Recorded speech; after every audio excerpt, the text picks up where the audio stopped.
All right, so I got to ask you because Sure. both Jimmy and I read the Saturday Night Live book. Was Chevy Chase really a jerk? Well, Chevy, it depends on your point of view.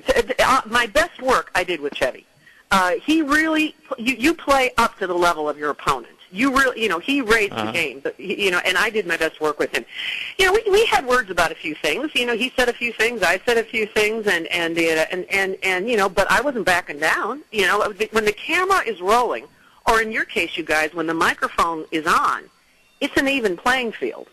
So you got to do your job. So we had a few words, but I think it made the scenes better because, well, to tell you the truth, we thought we were in trouble. We misbehaved. Somebody said something, somebody else said something, somebody walked off the set and refused to work, and then the other person wouldn't apologize, and I think you're figuring out that I wouldn't apologize. And right. Chevy comes back and says, all right, I'm only going to shoot 2 masters, and that's what came out of it, that great, wonderful oil massage scene. That's just hilarious now that I watch it.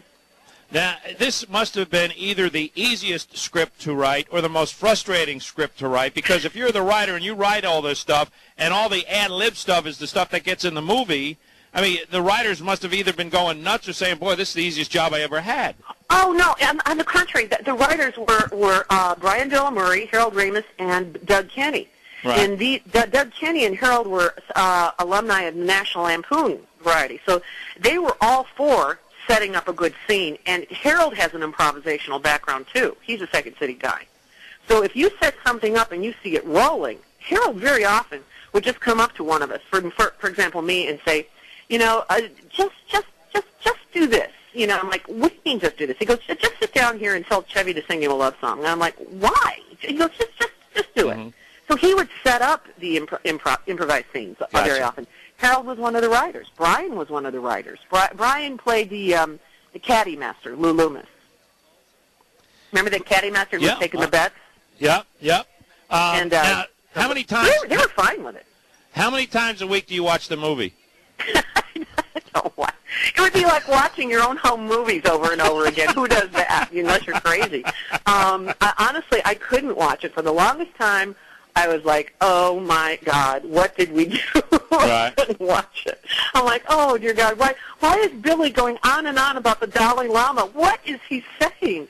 And it turns out to be one of the funniest things in the film because since I was a part of it, I look at it from a different perspective. But that's why I'm writing the book From Catholic School to Caddyshack, because I want to take the reader by the hand and say, come here with me. You're a nice, normal person from the Midwest, like Tulsa, and you get dropped into the funniest movie, arguably one of the funniest movies ever made, with all of these guys, and you got to hold your own. What was that like? And that's what I want to show. The first book out is going to be a coffee table book. Could you imagine if somebody had their own camera on the set and took hundreds and hundreds of pictures? It'd be great reality television.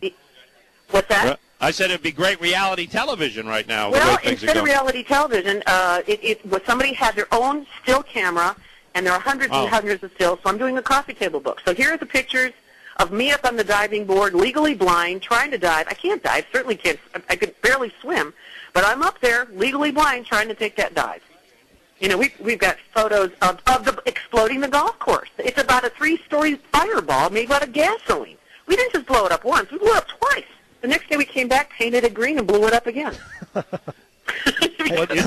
Hey, and the girl from the Midwest took up for herself because you had a love scene with Danny Noonan, and you didn't know this. The film, the producers, whoever, sent a photographer from Playboy to shoot you in the love scene, and you say, no way, Jose.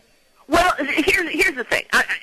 They called me the night before, and they said, we're sending this photographer from Playboy. And I said, well, thanks for the compliment, but I can't do it. I'm the Irish Spring Girl. Certainly that would be a conflict, and my father would drop dead. And I also knew that in 20 seconds that character is going to go by on screen. On a coffee table, it would be something else. I also knew in 30 years they'd be able to lift good stills, but in 30 years I wouldn't care, which is true. But I said no, and I called my agent, and I said, help me. And the agent said, I'll never forget, he said, honey, you're not a doe-eyed girl from the Midwest. Handle it. And hung up on me. And I went, oh, my God, I'm on my own. So the next day at the scene, sure enough, everybody was there. It was like you could barely walk into the room. There were grips and behind the drapes, under the bed. It was just a zoo. I said, that's it. I said, first, and I ran camera. I worked at a little station in Rockford, Illinois, running camera and sound. I know who belongs there. I said, I got all day. You guys take your time, but until I see 4 people, that focus puller, that camera operator, that director, and that actor, I'm not moving. Take your time. I got all day. I just, you know what? You just caught me because, Cindy, I was one of those that tried to sneak in on the set to see the scene. And I right now, you've caught me, so I totally apologize. Were you one of those guys, Big Al? This is Big Al, right? Yeah, I was the guy with the gaffer tape. You were trying to take something, weren't you? Yeah, I was. Yes, indeed. As a matter of fact. Anything at all. Yes. Now, I got to ask you, what kind of candy bar was at the bottom of the pool? Baby Ruth. Okay, that's right. It was a Baby Ruth. But you've never been able to think about Baby Ruth. Which actually kind of looks like what they implied it was. Exactly. That nutty look. You know what I mean? Yeah. Now, too much information. This book has just come out, correct? What's that, honey? The book has just come out, correct? No. It hasn't yet. My literary agent is on me. In fact, I've got somebody working on my computer remotely from. I live in South Florida. Somebody from Manhattan's remotely working on it as we speak. I'm looking at the screen right now. I'm getting this thing finished. I'm trying to hit the June release for this coffee table book because this is the 30th anniversary of Caddyshack. Mm-hmm. Well, congratulations on the project, and we appreciate Jimmy for setting this up. And Cindy, good luck. Where in South Florida are you? South Florida, not too far, near the Palm Beaches. Okay, I got you. Because my family's in the horse racing business, and they live right around Gulfstream Park. I was just curious. Gulfstream Park? I could throw a rock and hit it, probably. Really? Yeah. Because my dad's condo's in Adventura, right off the back stretch there of Gulfstream. Well, Adventura is far from Gulfstream Park, isn't it? What's that? Adventura is a little ways from Gulfstream Park. No, it's right. It's right. In fact, where the new shopping center is and the hospitals and all that stuff, that's right there. But anyway, Cindy, thank you very much. We appreciate you being with us. Good luck with the project. And if you want the updates on where the book is, how to find it, what's going on, and all the and the wonderful Biography Channel special, we've got a clip of it. Go to CindyMorganInfo.com. Cindy, just like my name, CindyMorganInfo.com.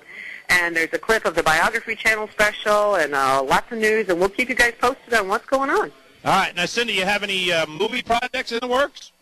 Couple. But they're going to have to wait until I get my book done. My homework isn't finished. I'm not allowed to go out and play until this is done. All right, young lady. Thank you. Thank you so much, Big Al, and thanks, Jimmy. Sure, thank you.